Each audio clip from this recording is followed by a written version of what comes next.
জীবনে মনে করেন যে কিছু জিনিস শিখছি। শিখাটা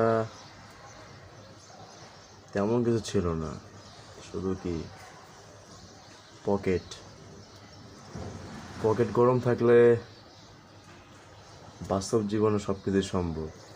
পকেট গরম না থাকলে যেইখানে যান না কেন তুচ্ছ,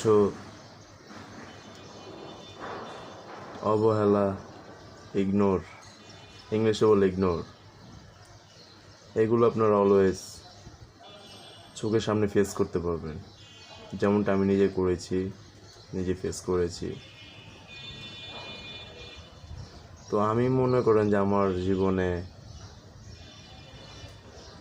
খুব কমই হ্যাপি ছিলাম, বাকিটা আলহামদুলিল্লাহ আল্লাহ পাক রেখেছিল।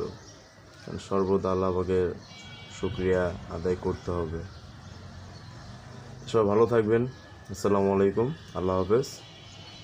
সবাই আমার পেজটা ভালো লাগলে ফলো করবেন।